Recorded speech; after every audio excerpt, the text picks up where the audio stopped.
It's Good Morning Nigeria on NTS Network Service. Now, before we commence our conversation on a review of the Edo 2020 National Sports Festival, let's listen into this background put together by Tamara Ebewe. She's our sports correspondent.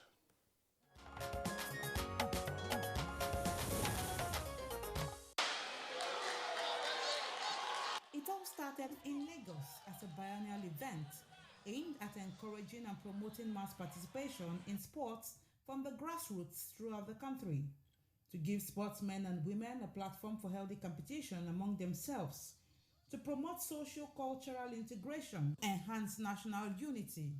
It is also a platform that provides host states the opportunity to upgrade and acquire sports facilities and infrastructure. 13 states have hosted the Games since 1973. Lagos, Edo, and Rivers have hosted tries. The worst setback in the history of the Games was when Cross River State failed to host the festival for 6 years. Former Youth and Sports Minister Solomon Dalung returned the festival to Abuja in 2018 for the 19th edition. Prior to Abuja 2018, the festival was closed, meaning it was for home-based professionals only.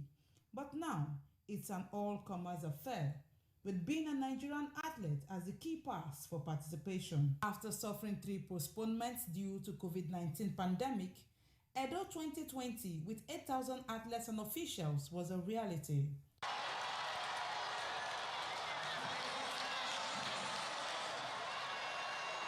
After days of competition, Edo 2020 was bided farewell in style.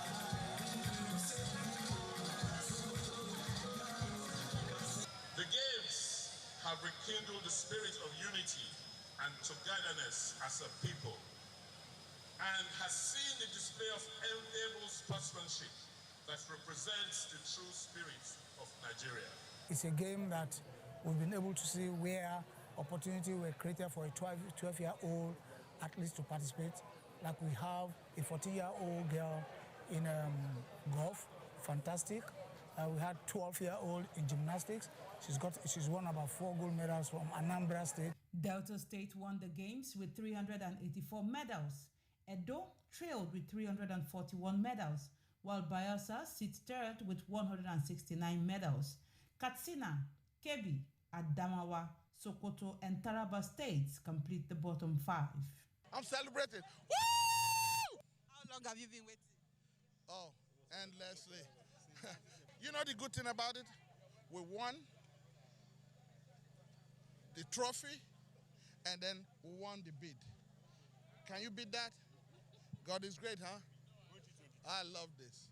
Delta has won the game 6 times as Delta States. 3 under defunct Bendel State. Never hosted the National Sports Festival except for 1981 as Bendel States.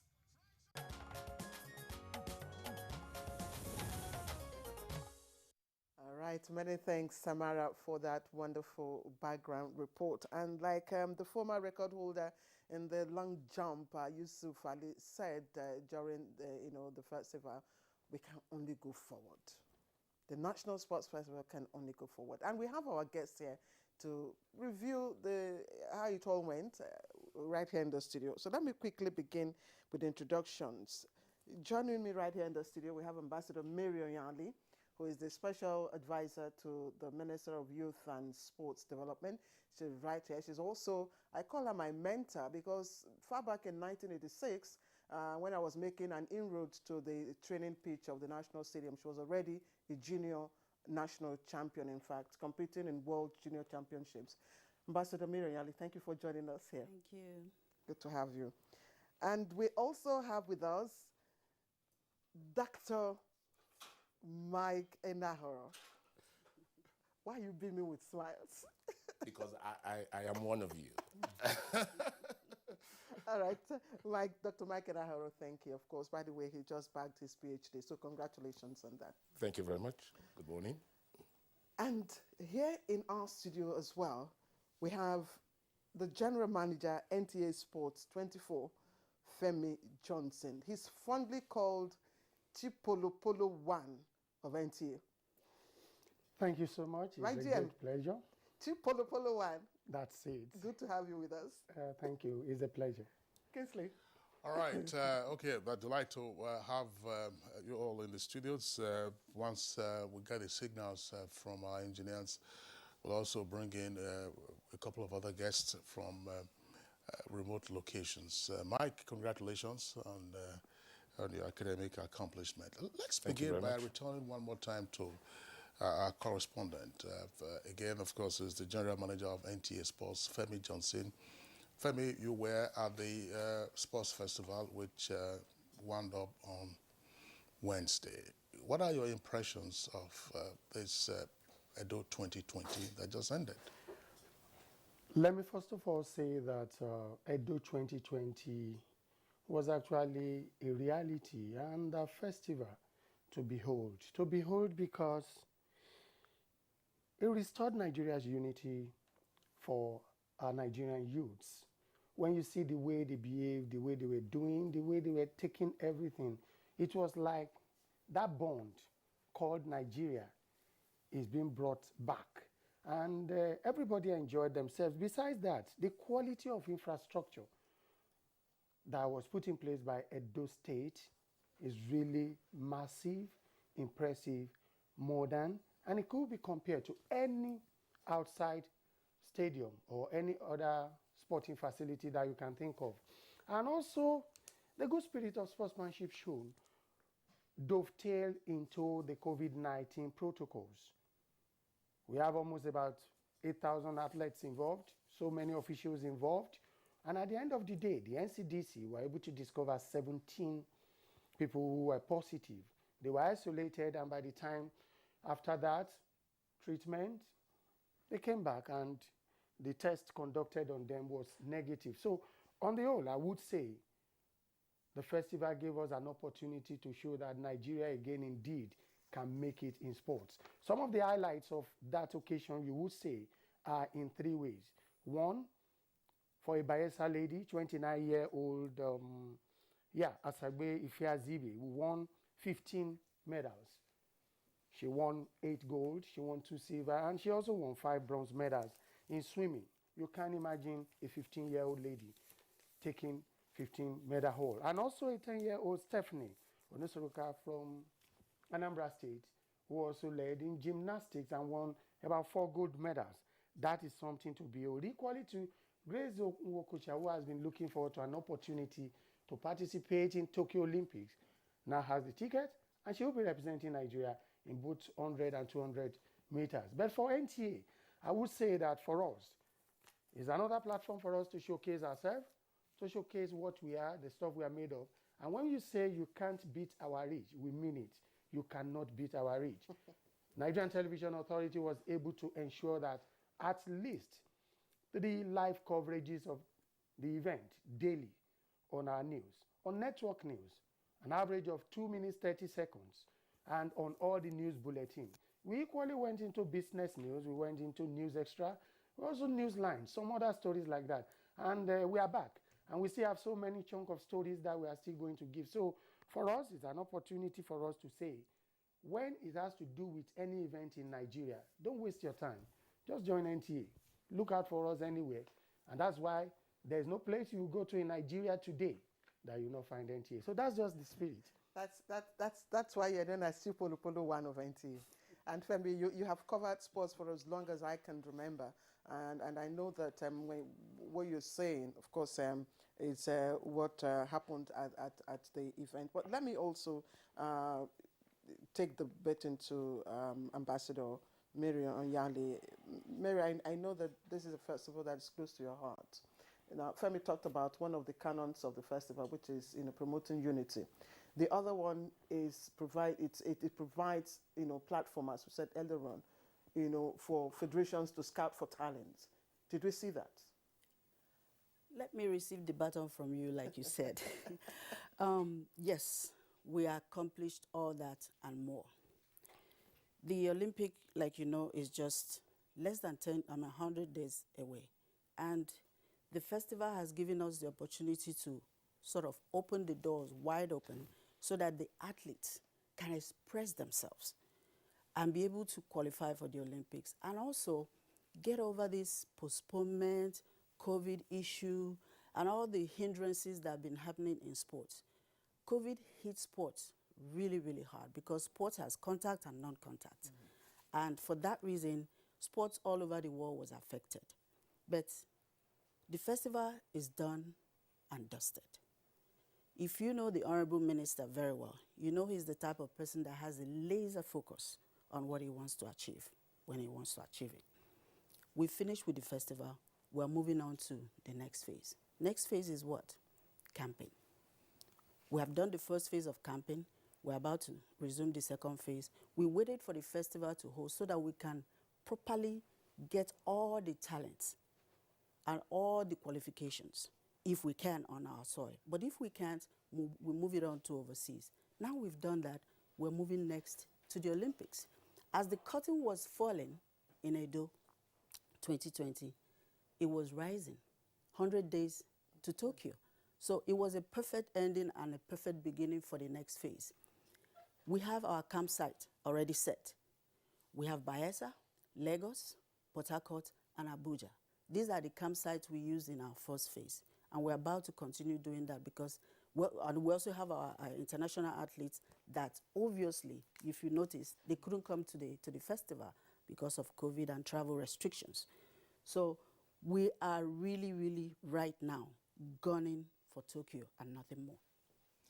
All right, thank you very much, Mary Onyalo. Let's bring in Mike and Aro. Mike, what are your impressions of the just concluded sports festival? I think your correspondent put it in very clear terms. If you look at the fact that it took us a while to get going and get here, credit to everyone who played a role in this, from the federal government and from NCDC and then Edo State for making that promise that they were going to host this. So kudos to Governor Obaseki and his deputy, Philip Shaibu. And I think the minister also deserves the praise because there was a minute where it was a bit wonky just before, and it took cooler heads of people who had the same objective, getting the National Sports Festival done. Unfortunately, I didn't see much. I attended the opening ceremony, and that was it for me, because I had been in Edo quite a while just before the events came through. If you look at the missing jig for me was the business in Nigeria. Where were they? Businesses in Nigeria should have used this opportunity, like Ambassador said, my senior sister here said, this was a leverage point on which businesses could have taken the restart of sports and the reintegration of sports into mainstream society as an opportunity to advertise. So that is one small little, for Delta 2022, I think let's get private sector involved early and let us start them early. Nigerian private sector is used to up and downs in the society, so they can adjust as much as they can. We need to explore those opportunities where private sector can leverage on large sporting events as this. Our brother has just said NTA, but we would love this to be part of our mainstream for the 2 weeks and the 1 month it happens. Nigeria should know that Nigerians are competing. This should be #1 trending issues that we should be talking about, and we should be seeing young people, like he mentioned a young lady who had won 15 medals. We should put that as part of our mainstream. That's the communication and that's the messaging we want Nigerians to begin to receive, especially as times are hard right now. A lot of feel-good news should be coming through. Kids who have worked so hard. And now I just read recently that the IOC has extended deadlines for qualification until June 29th. So this is perfect for Nigeria right now, because if qualification has been extended to June 29th and camping has started right now, there are some fringe athletes. People like Jerry Jakpa, people like Akintola, people like Enoch, with Joe, Miss Udo Abasi in Lagos, some of the young kids who have been pulling through, and we saw them do amazing things. Mr. Okezie is looking to go run 400 for us. If he's not there yet, and he's shaving off some time, now that they've moved the deadline to June 29th, and he may be in camp, these are pinpoint areas that we would say, these athletes who have done so well, who are on the fringe, based on what Ambassador has just said, there is an opportunity and a window because the IOC has just given us a lot of space to take it to June 29th if the Olympic is starting on July 21st or July 23rd. So we can still pull. Within the 100-day plan, there should be a very critical focus, not just on the international athletes, but I would love to see a kid from Bielsa make it to the Olympics. I would love to see a young person who is 17 and 19 actually qualify in swimming. If we can get this young lady to go for some competitions in the next couple of weeks to take us to June 21, and she can get in for one of those 15 medals she won, it will be a pleasure and an accomplishment for the National Sports Festival. Let's get homegrown kids to begin to see that there's an opportunity for them to do more to qualify for the Olympics. Okay, let me again reverse states and go back to the ambassador. We've all applauded, you know, the 2020 National Sports Festival, Edo 2020, and we've all talked about the young girl who you know, rallied 15 medals. But it's not just about medals. I know that both on track and field events in the past, we had people, you know, from these events who came up with quality returns in terms of times that are able to compete internationally. So did we see that? How many people were able to do sub 10, for instance, on track, sub, you know, 11 short sprints and all that? Did we get them? Yes, we did. The Grace Nwokochas, she already qualified for the 100 meters at the MOC Championship in Lagos with 11.09. In Edo, she qualified for the 200. So she's going in for 100 and 200 at the Olympics. In Mabong, from Akwa Ibom, she almost qualified in the 400 at the festival. Enoch, same thing. He almost qualified in the MOC, but the wind was not allowable because it was over 2 miles per hour. Chidi Okezie, he flew in all the way from the US against all odds to qualify. He almost nicked it. Going back to what my doctor brother was alluding to, he nailed it. What do we do with these athletes that are on the fringe and the ones that are still in the cooler trying to qualify? We already have our qualification table laid out since before Edo Festival. Our qualification schedule is still ongoing. The 11 sports or the 11 federations that we're taking to the Olympics have been qualifying. Now that the window has been extended, better for us. It's an open advantage and a great advantage for those that have not qualified. We are still having our qualification going. The schedule is there. Some federations have 4 or 5 qualification championships to go to, and the minister has rolled the carpet out and told all qualifying federations to make sure that these meets are attended and get as many athletes as possible to qualify, because we need our quota to go up, and not just to go up for the sake of going to the Olympics, to make sure that we stand the chance of getting to the finals of every competition that we attend, and then stand a chance of a medal.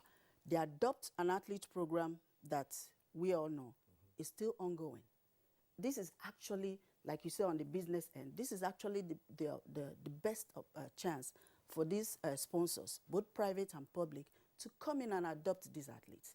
Look at, take a pick from the festival. Whoever you feel is close to qualifying and you want to help these athletes go over that ledge, please go ahead.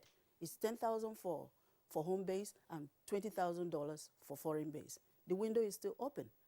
With the extension, if you can adopt these athletes, they can use this opportunity and these funds to fine-tune the final stage of their preparation. Okay, well, thank you. One point that is often stressed for competitions such as this, as games, whether Olympics, Commonwealth, all African games, is that participation sometimes is more important than actually winning. But we do know that you don't make all the preparations without the hope of winning, and which is why, you know, countries and individuals expend their time and resources preparing for the games and then hauling in medals. I want to bring in Femi Johnson one more time. And this is a point that we've bantered about on Good Morning Nigeria for very brief moments. Namely, that when you look, for instance, at the top 3 states at the end of the games, Delta, Edo, and Bayelsa, I think, Lagos, and then you look at, say, another 20 or even 25 or 26 states, including the Federal Capital Territory. The medal hauls of the top 3 are over and above what other states got. A few states, there's virtually no state that didn't get a medal. Some got a bronze medal and so on and so forth. What does that tell us about sports development? It couldn't possibly be that there aren't other sports where other states could seek to groom and grow talents and then compete at the National Sports Festival. Thank you. Let me also say that only 6 states could not win gold medals, and they are Yobe, Katsina, Kebbi, Adamawa, Sokoto, and Taraba. And when you look at the medal haul of a state like Delta, the eventual champion, having 158 gold medals, 129 for Edo, and also about 56 for Bayelsa. The bottom line is sports at the grassroots in some of the states of the Federation are not being taken as priority. When you go to some states, you discover that they don't train, they don't even have coaches that will train athletes, they don't even have the athletes. And some who even have the athletes don't even pay them well. They don't have salaries, there's no structure on ground. Let me take Delta as an example for you. Delta brought in, apart from those who are competing, they brought in what they call Plan B. Plan B are those who, in case if some of those they are bringing have an issue, have injury, these are the athletes that they will use in replacing them. They brought Plan C, which are some athletes who have not featured before, but they know they have potentials. What they have just brought them there to do is just come and watch. That's right. And see. So by the time you look at this now, in fact, I was telling my colleague Tamara Ibiwe when we were coming back from Benin that I have a little bit of fear and challenge. Challenge in the sense that the last 6 editions of National Sports Festival, Delta has been able to win 3 times. Now you are taking it to them as the host of the competition, with the facilities that they have, with the structure that they have put in place for a competition. I just hope the gap will not be as wide as anything. But for other states, it's not late.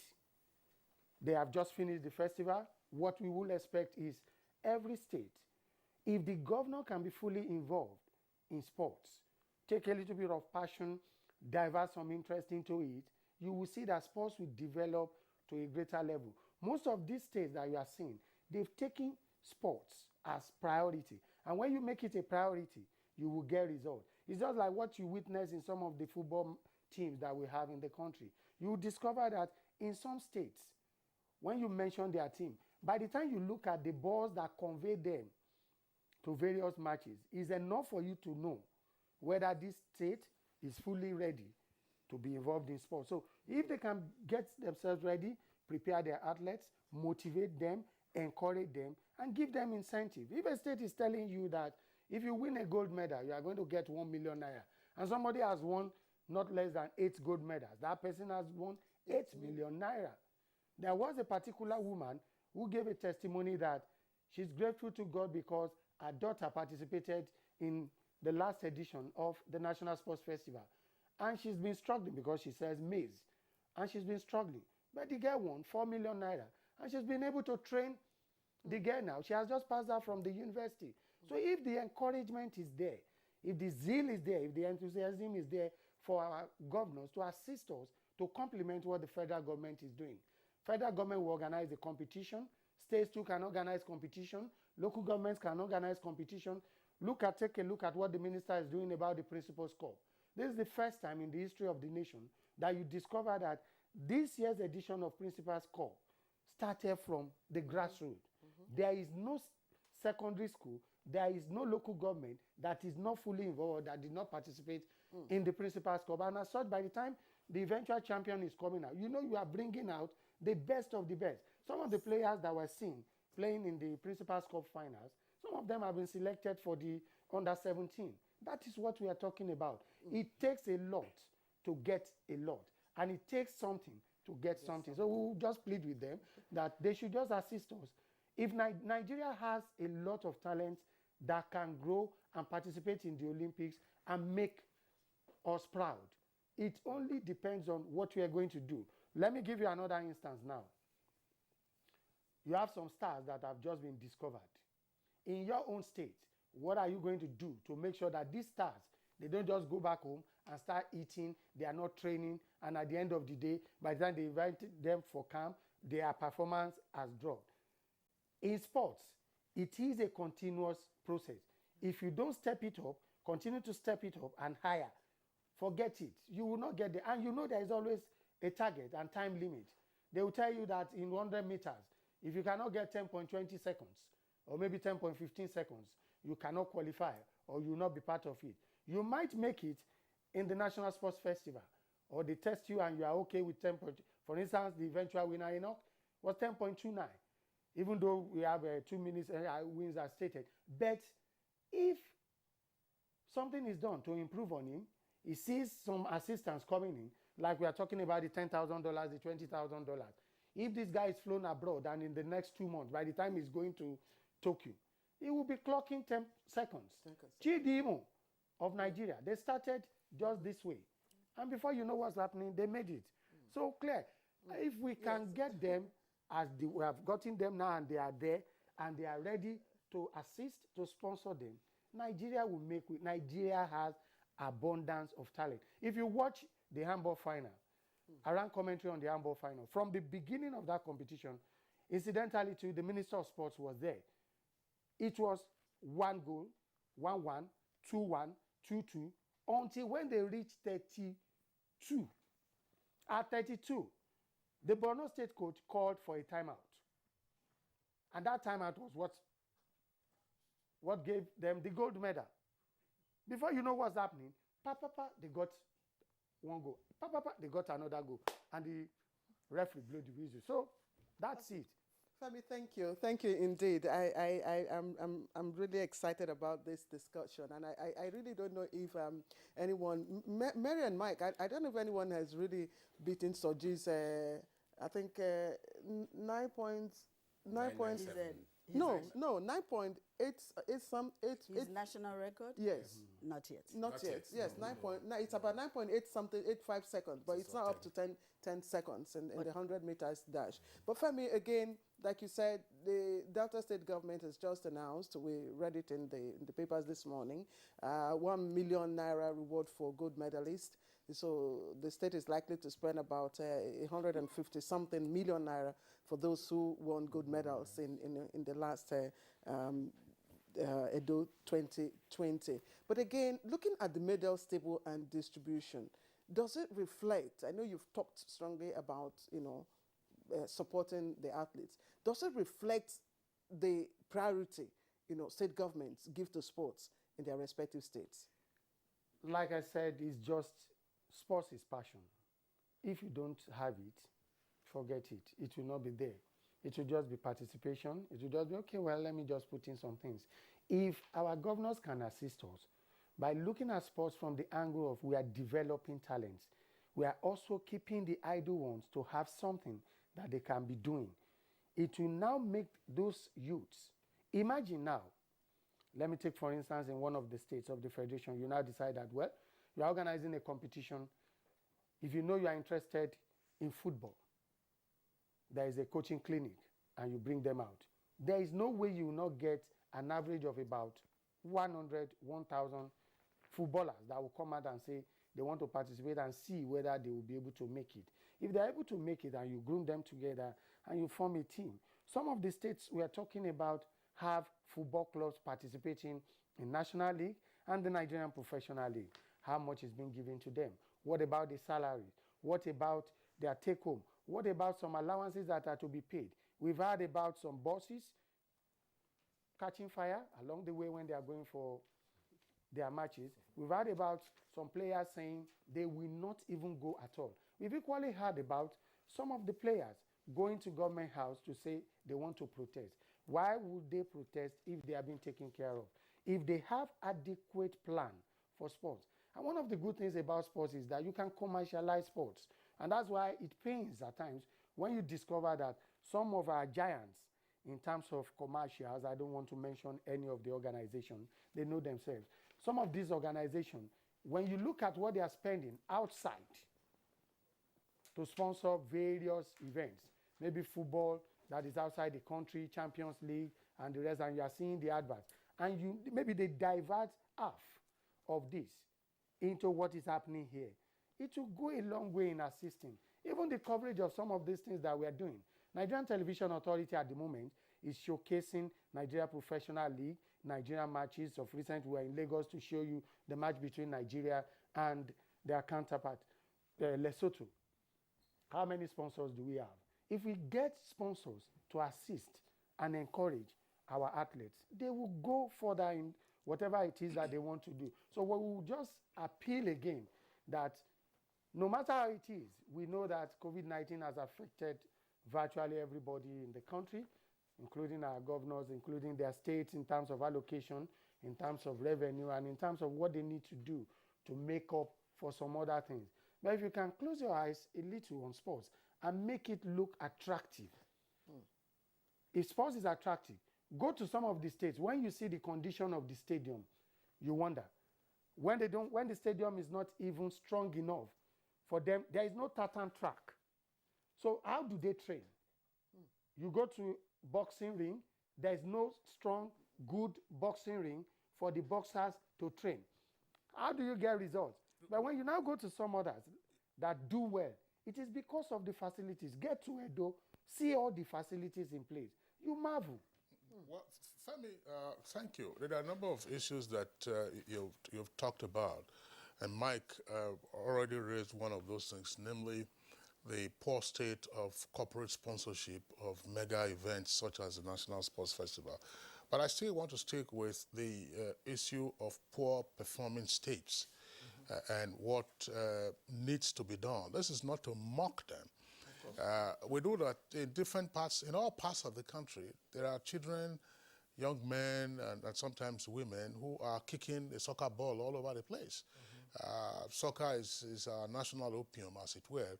But we're talking about multi-sport events, multi-sport games, where you have a multiplicity of events, and then these states go there with their athletes, whatever their size, and then their medal haul is paltry. I mean, as I said, when you combine the medal haul of some 26 or so states, not anywhere near what Edo, Delta, and Bayelsa, came up with. Mike, in your opinion, what needs to be done? Is it a matter of preaching to the state governors? Because when you break sports down,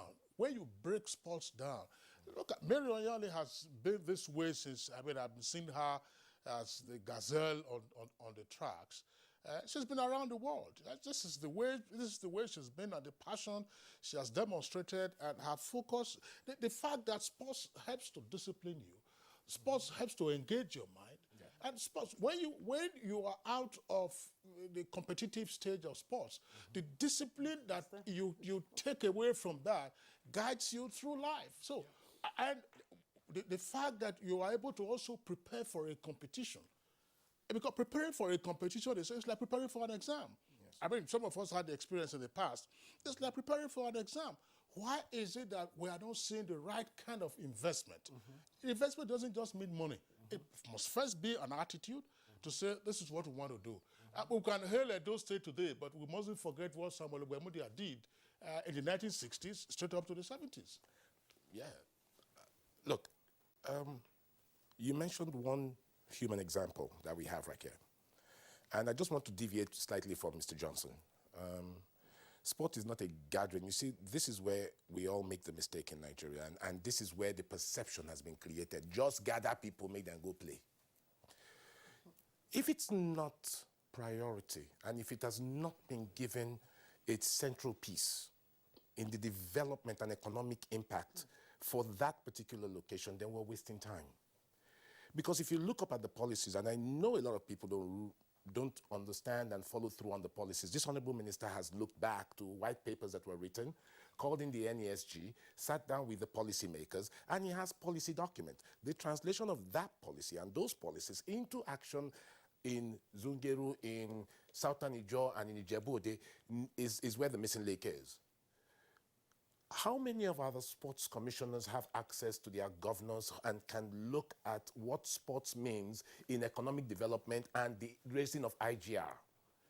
How many people understand that if I raise this child and take this kid who's got a potential with the structures we have in the state, we will be able to reduce youth restiveness? It's not to say lazy kids, they pack them and then go and form football club. What's the long-term benefit for that? Is the state that does not have money to build roads and build hospitals and take care of teachers' salaries, and you're telling them to go and get 4,000 people to go to Edo and play sports? No. The linkage between policy and implementation is where it is.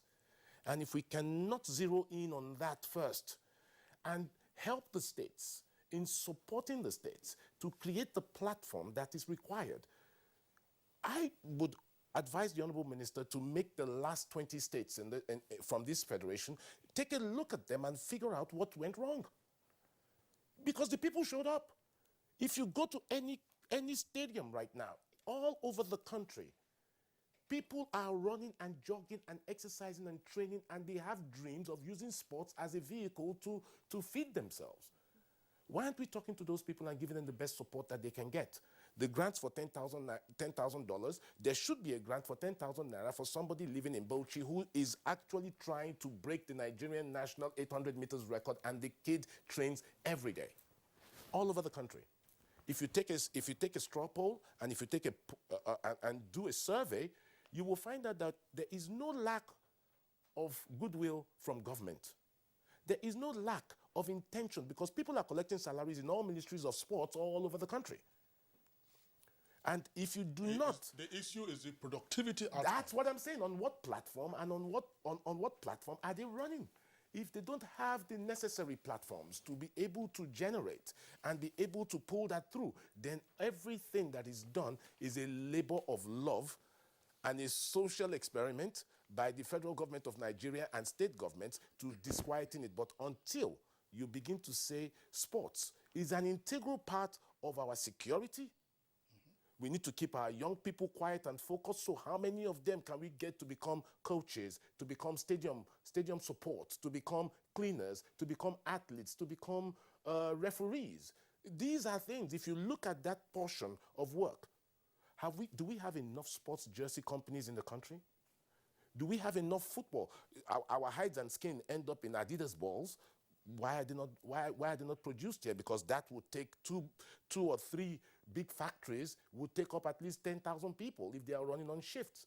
Have we created the platform for private sector to say, I will put my 10 million naira in there because somebody is going to write me a report at the end of this, how my money was spent? Now, if we do not clear those things, you will still get 20 states not performing because it's a social experiment. I have to just go, because let them go.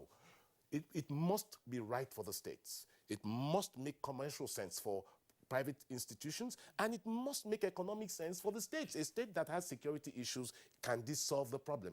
A state that has youth restiveness, can sports solve the problem?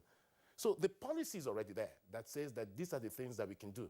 But how do we translate that to become a central issue is what we have just not done. So that's why you will see a disparaging picture of 6 or 7 states who have been able to go through the wrong and come to the bottom, where they understand that sports to us means more than just sending people to events, because we are looking at seeing Lagos State, Edo State, Delta State athletes in national colors at the Olympics. That for us drives us to point X in our state.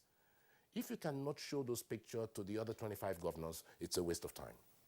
You know, Mike, what also is central and we have not done in terms of sports promotion is policy continuity. And a lot of people believe that, for instance, the National Sports Festival itself, in the past, I know that if you competed, I think about 3 times or more, or above that, you're no longer eligible to participate. Yes. And then after a while, that was discontinued, and then the gates were flung open. So everybody, I mean, like an open. Like an open. You could even have mercenaries coming. Yes, of course. And do. So it lost its credibility, and that affected people's interest in putting their money.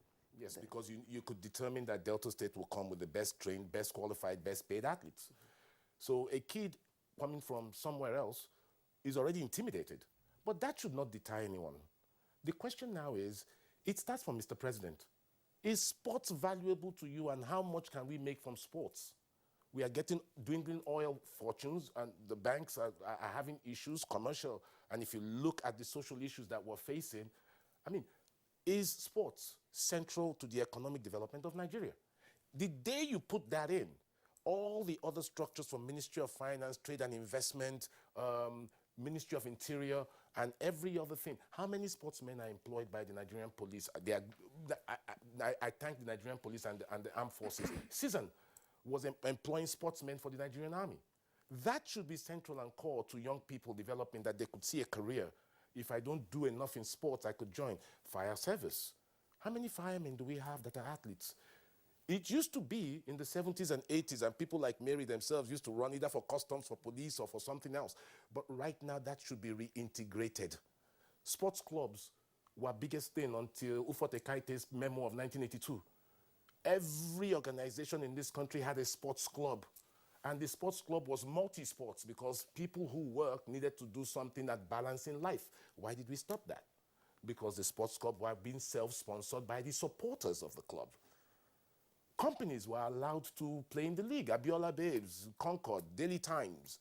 Everybody had a football team and a handball team and a boxing. First Bank. First Bank. ACB. We need to encourage everyone. But at that time, Kingsley and Mike, you know, sports also, you had degree of credibility. I mean, you didn't have this, you know, cases of importation of, you know, athletes.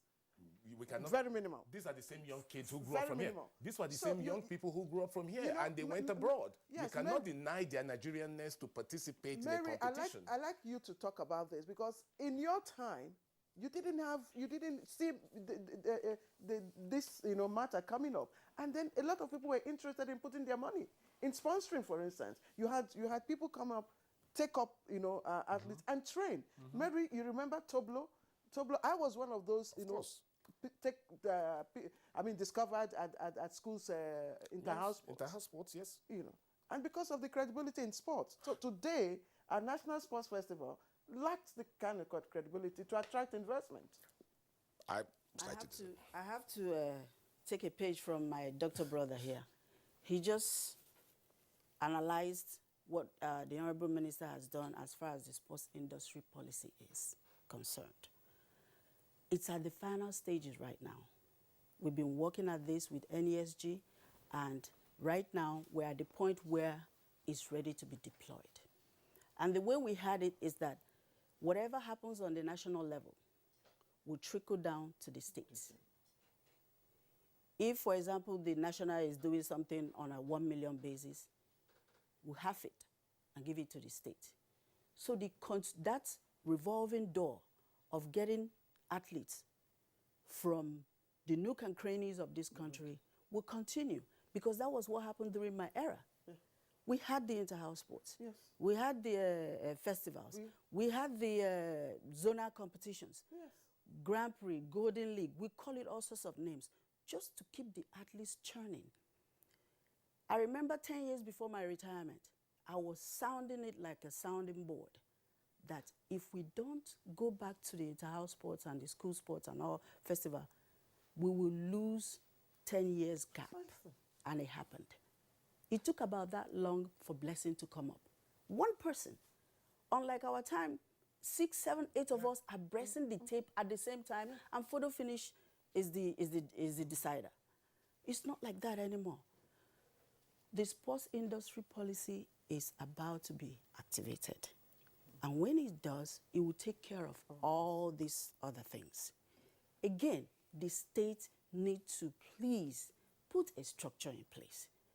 It's not when we send you these derivatives, it goes sitting in the bank or goes to the wrong hands. We are going to have the same structure we have in the national, in the state. And we will have monitors to see that what we have given you and what we have given you to do what you need to do to keep the door revolving is done. It's not done, we cut it off. So like you said, the last 25 states that did poorly in the festival need to be paid a close attention to. But the state governors, like we've been saying here, need to help us. If your commissioners are not bold enough to come to you and say, sir, this is what we need for sports development, then there is a big void and a gap there will continue. We need to get this, all the structures and anything that has to do with sports development revamped and revived. And the sports industry policy has all that and more. On the Adego case and those that barely made it to the qualification, apart from the local camp that we're going to have here for our home-based athletes, we're also planning our foreign-based camp. Foreign-based camp, because remember, we have not qualified for the Olympics in the relays. All 5 relays. World relays, yes. And relay is the bedrock of Team Nigeria. If everything fails in the individual event, the relays, the world knows that when Nigeria comes out on the relay, we're a state to be reckoned to. So we are, thank God for the extension, we are behind in the relay qualification. So we are going to have another camp in Europe and in the US. So this camp will get the Adego case that are on the fringe of qualifying to qualify. You know, Mary Oyale, thank you very much, and then the other gentleman. But there's a point that I would still like us to pursue, and I'm coming to you. In a sense, it also relates to the issue of developing sports in different parts of the country. It's possible, one can make the assumption, that the leading states in sports in the country, from the medals table, which is what we have seen over the years, have already identified their kinds of sports, and are therefore riding on the reinforcement of talents and so on and so forth. Why does it appear that Nigeria has not been able to achieve a breakthrough in some other sports? There are 2 or 3 examples that I want to cite, and I'm sure you are very familiar with this.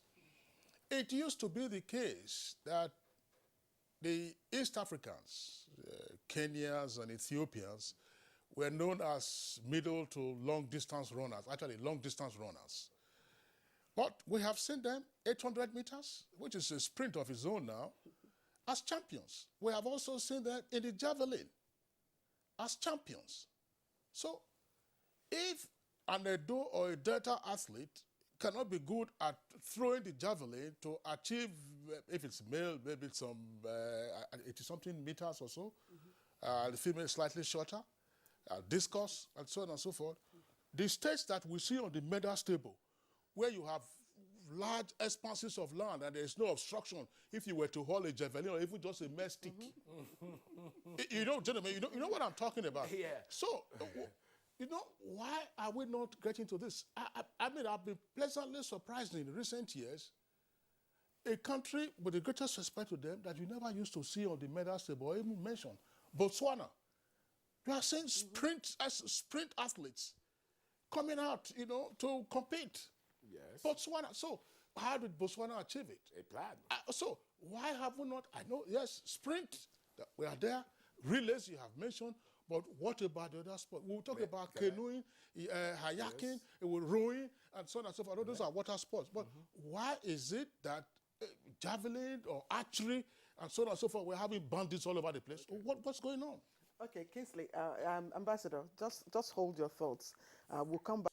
All right, you're welcome back, and it's still Good Morning Nigeria, live on NTA's network service. Mary Oyale, before we went on that short break, there was a question on the table with regard to how we can branch off into other very well little-known sporting events, just as some other countries, as I cited, Kenya and Botswana, have been doing in recent years. To achieve that goal is one thing. Who are the coaches that you have in place to discover and train these events or sports that we're not known for? We don't have them. So we need to do what we call, well, there's no more drawing board. We need to do more than the drawing board. We need to go back to discovering our coaches and qualifying and certifying them in all the events that feature in the Olympics. We have the talents in Nigeria, abundant of them, to go into all these other sports that Nigeria is not known for. We're singing praises of our sprints and jumps. We can do a whole lot better in the throws. The Kenya boy, Jago, from Kenya, he just started training himself on YouTube, watching YouTube javelin practices, and using a stick to practice until he perfected his craft and then moved on to the real thing. The Europeans picked him up. A coach from Finland picked him up and polished him, and he went on to winning. But before he even represented Kenya, he was told, no, javelin is not our event. We are not known for javelin. They dropped him at one of the major championships. But they brought it to our attention. And we the athletes rep on the African level, we fought for him. And the next competition, the World Championship, they put him in. And here he went. He got a gold medal and then went on to win the Olympic gold medal. So we need to go back to training and certifying our coaches from primary to secondary school, all the way to the club sites. If you don't have a qualified coach to coach an athlete, he's going to do he or she is going to do whatever he thinks is best. So you can't compete with the world beaters not having a certified coach to help our athletes, to discover our athletes in the areas where we think we are not doing good. But we might just be good, but because no coach is going there, there is no way you will discover that talent. All right, Mary Oyoli, thank you very much. Earlier we had indicated that we'll be joined from a remote location for this conversation. We have with us now the Deputy Governor of Edo State and Chairman of the Local Organizing Committee of Edo 2020, the National Sports Festival, which just ended. Your Excellency, Philip Shaibu, pleasure to have you with us on Good Morning Nigeria. Pleasure to have you with us on Good Morning Nigeria. Thank you. Good morning. Thank you for having me. Okay, after several doubts and several issues, the sports festival has come and gone. What are your lasting impressions of Edo 2020, held in 2021? Yeah, smiles on the faces of Nigerian youth, and I saw a relief from them coming to onboarding the tensions that have been associated with lack of games. And at the end of the day, we were able to showcase to the world that Edo is back, and our sport is back to the native land, which is Edo State. And I was also excited that all through the games, it was peaceful and there was no negative incidents. And we're able to manage our people in a pandemic. So I'm so happy and thankful to God that there was no major incident, the issue of insecurity, that everything just went fine according to plan. It just went fine. Well, Your Excellency, you said there was no major incident and everything went fine according to plan. But there were reports of a threat by the host state to discontinue the games midway on account of funding issues. How did you get over that? Yeah, that should have been a major setback for the games. But the discussion between the governor and the chief of staff saved the day because we were actually being pressed by our vendors at that time to discontinue feeding, and they were going to double lock most of the accommodations that were booked. But the discussion between the governor and the chief of staff to the president saved the situation because Mr. Governor had to mobilize funds from different areas to be able to cushion that effect. So at the end of the day, the games are to continue.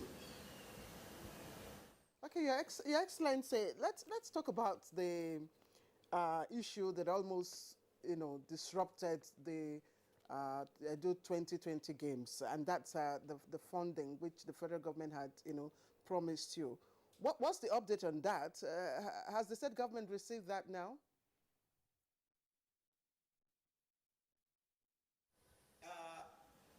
We have not received the promise made by the federal government as we speak. But like I said, we are hopeful that since Mr. President is involved, that the funds will come. But as I speak, we have not received any money from them, from the presidency as promised.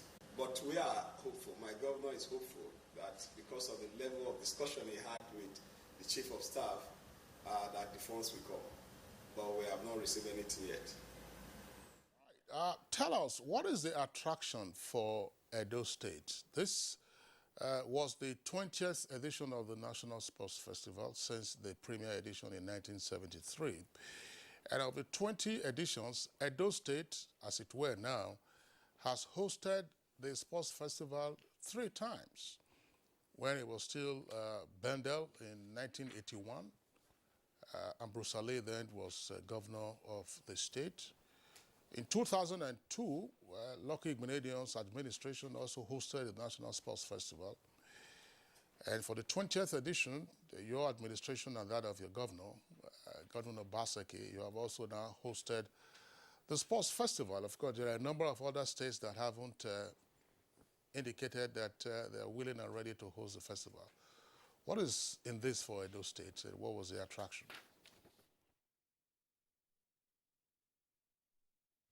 Yeah, the major attraction was to bring back sports to the native land, like I said earlier. Edo has been on recess as far as sports is concerned. Government actually went on recess for a long, long time. Sports has not been an issue in Edo State. And the governor insisted that we must bring back the past lost glory and that sports must return back to Edo.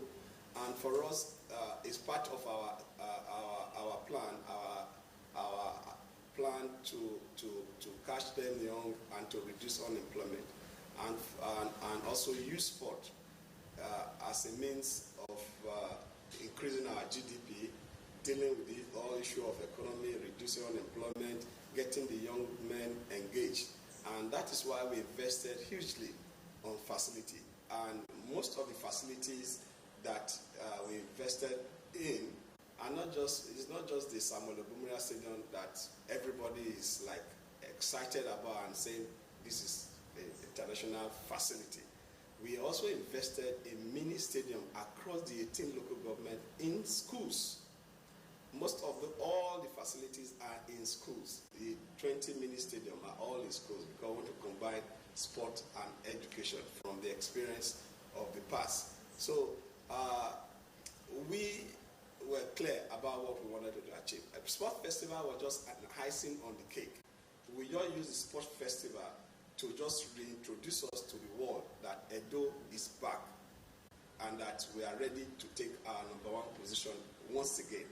And I can tell you, with the facilities that we have here and with the plans that we have for sports in Edo, Edo will be the factory where talents and athletes are now going to be produced.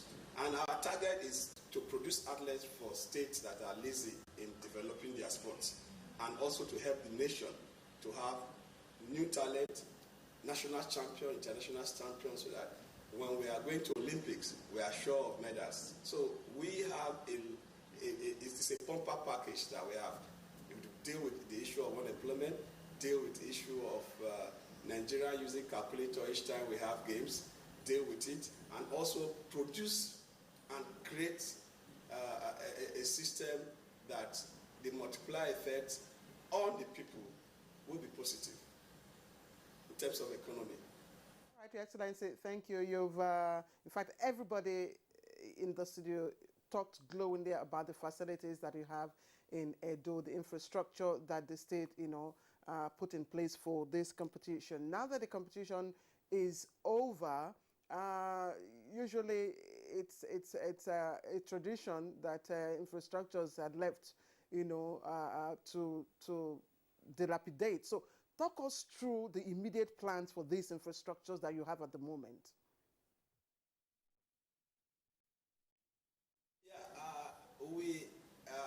Like I said, we want to deal with all the issues of sport, and we also want to help the country. Yesterday we had a meeting with the governor, and we have already started making plans to start different games in the state, do a timetable, do programs. And our programs, we have discovered that we will not wait for Federal Ministry of Youth and Sport in our programs. We have decided that even if we have to be doing interstate, interlocal government, we have to put this facility into use. Because, for instance, we both agree with the Honorable Minister that after the National Sport Festival, that the Nigerian Olympic team will be camping in Edo State to use these facilities. These facilities are the same type of facility they will meet in Tokyo. So they will just have a feel of same facility that they will meet in Tokyo. But I think the Honorable Minister has his own calculations, and he decided to take it somewhere else. But that is fine. But for us, we have made up our mind that we are going to just deal with our sport as a state, and we also relate with other states that are ready to develop their sport, so that we will not just domesticate sporting activities in Edo, because these young men and women will like to leave their state when they win medals or win competition in their state to compete in other areas. So we have decided that we are going to work with federations, we are going to work with international federations also, so that we'll have a timetable. Because the problem of sport in Nigeria is that we are not able to have timetable to deal with sporting activity. We just wait for National Sports Festival to just bring the young men and women together. Recently, the youth games, yeah, fine. But I think in between, every quarter in this country, we must be able to say, basketball, we are having basketball in May, we are having table tennis in June, we are having all the games. We should have a timetable. Council of Sport, the reason there is a Council of Sport is to take decisions that will help Nigerian sport. We should have a calendar.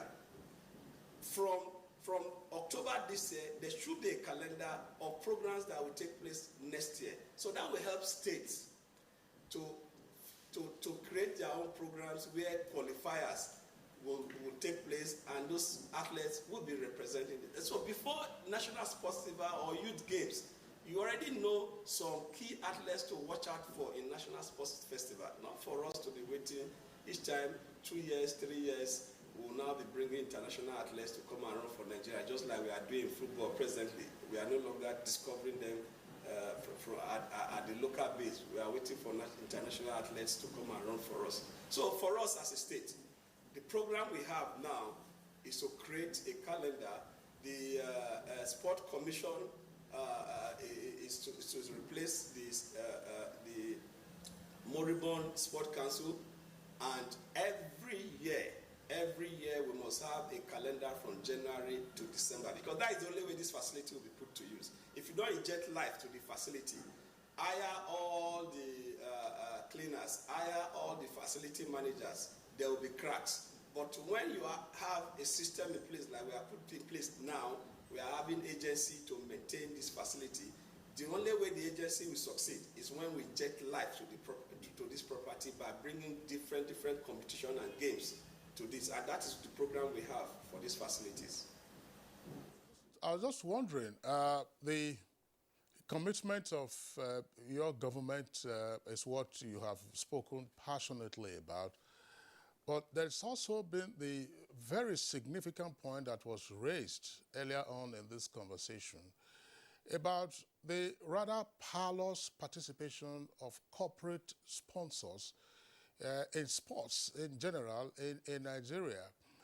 I'm wondering, is this an issue that the governor himself is a financial expert, is this an issue that you may wish to take up so that government alone as it were, doesn't bear the burden of driving sports development in your state and ultimately in the country? Yes, you see, private sector will not come into sports when we continue to run it the way we run it presently. For us as a state, I can give an example of Bender Insurance and Edo Queen. We came and we took it from scratch and rebranded Bender Insurance and rebranded Edo Queen. And we decided that government funding for Edo Queen will systematically be dropping. And to do that, we needed to create a niche for Bender Insurance and Edo Queen in the state. And we did what we call rebranding, clean it up, and make it a full-fledged professional team. And what do? We call the private sectors, those working within Edo, and say, look, this team is your team, it's a Nigerian team, everybody have interest in this team before. We want you people to participate. And we got donations from these companies. But we decided beyond donations, what can attract these people? The issue of the stadium came in. You can brand the seats. You can brand the entrance. You can brand even the boss of the team. You can even brand the jerseys. We started with the jerseys and we started with the stadium. As I speak to you, Edo State government did not invest and did not put a cover in a brand new coaster bus that Bender Insurance is using now. Edo State government fund was not put in the brand new coaster bus Edo Queen is using now. It's all from sales of merchandise that the brand new coaster bus, the brand new Bender Insurance bus was purchased. And as I said, before we took over Bender Insurance budget in a year was about 300, 400 million. Now, systematically, I can tell you last year, Bender Insurance budget, state injection of fund into Bender Insurance last year was about 80 million.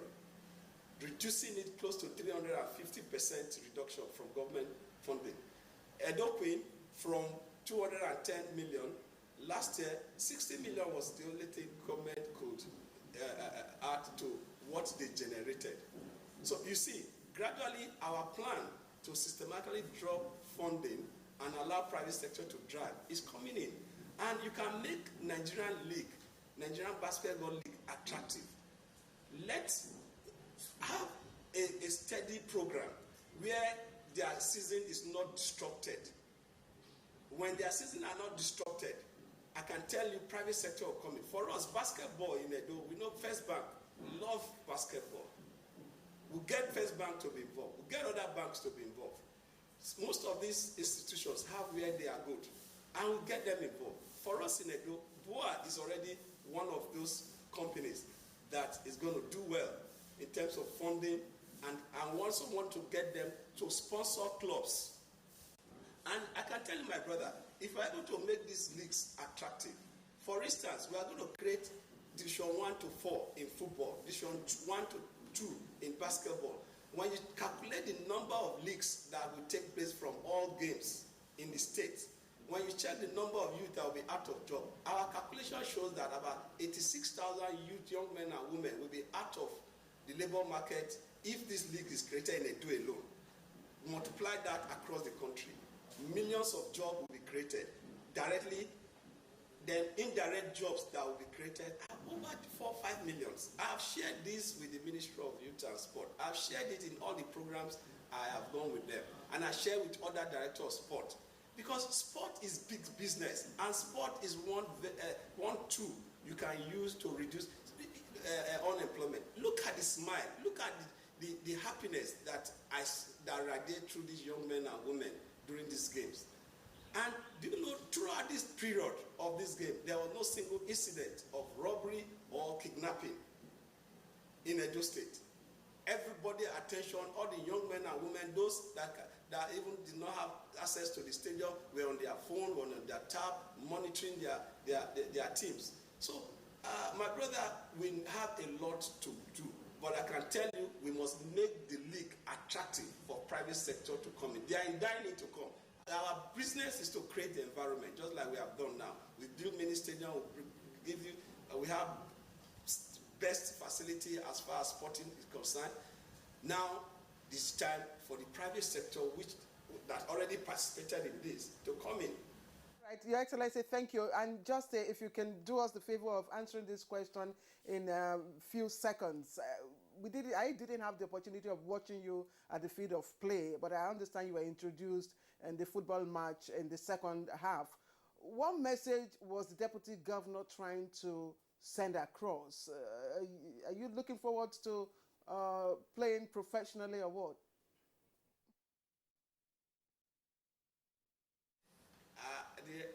I've played professionally before. What I'm just doing now is just to encourage my team and to also encourage young ones that you can be a footballer and also pursue your career. But most importantly for my team is motivational. If you observe, I always come in second half because the energy is not there like it used to be. But nonetheless, everything was just to motivate my team. Because observe, if you really check what happened in the final, from 2 goals down to equalizing and winning, it's all motivational. So my involvement in the team is to motivate them. I stay with them in the camp. 3 hours to every match, I am with them in the camp. And I sleep in their beds. We all move together from camp on the same bus. Just motivational, nothing more. And to also encourage other younger ones beyond Edo that, look, you can combine, you can be a footballer, and when you retire, you continue with your medical profession. You can be a footballer. When you retire, you continue with your legal profession, like the likes of Adose and Mesemeka. So ours is just, my involvement is just to just encourage our young ones and motivate my team. Thank you very much, Your Excellency. Just one point, though, we're not going to discuss it. I do hope that there was made in Nigeria in the dresses and costumes of the athletes and the officials. I see that Abia State, which is 14th on the table, had 7 gold medals. But Abia, of course, we do know, is the capital of the garment and tailoring industry in Nigeria. I hope that they were able to produce some of those jerseys and some of the wares that the athletes and the officials wore. On that note, Mary, is there any word you want to say, for instance, with regard to whether or not the federal government is redeeming its pledge to financially assist Edo for hosting the games? If there's nothing, just say nothing. And then the federal government have said from the onset, when the postponement was happening back and forth, that they will support the state, the Edo State, to host the festival. They will support them because they've spent so much and the postponement has caused a lot of financial losses. So the support, like the deputy said, is coming. It takes process. All right. Okay, on that note, we'd like to thank you, Ambassador Mary Oyale, a very well-known face on Nigerian athletics, the track queen in her days, and now she's still very passionate about it. Always a delight having you on Good Morning Nigeria. Thank you. Nice being here. Dr. Mike Inahoro, sports analyst, would like to first congratulate you again, and then thank you for your useful insights. Thank you very much, and Good Morning Nigeria again. Okay, and the General Manager of NTA Sports, Femi Johnson, thank you for being with us. What you didn't tell us was whether there were undergraduates and polytechnic or colleges of education students who participated in space. You do that in your other programs. Femi, thanks a lot. Great pleasure. From Benin, the ancient capital city of Edo State, would like to thank His Excellency, the Deputy Governor, who was also chair of the local organizing committee, Philip Tribal. Thanks a lot for being with us on Good Morning Nigeria today. I would like to thank NTA for the nice coverage and for bringing this sport to the doorstep of our people in this era of COVID. If not for NTA, our majority of Nigerians will have seen this. So I want to thank NTA and the management of NTA. Thanks a lot. We appreciate your appreciation. So that's it for us today on Good Morning Nigeria, and indeed for the week. We are back on Monday, same time, 7 in the morning. Until then, do take care of yourself. I'm Kingsley Osadolo. Right, and also appreciated all of you who sent in your tweets. Festus Akimboyewa, especially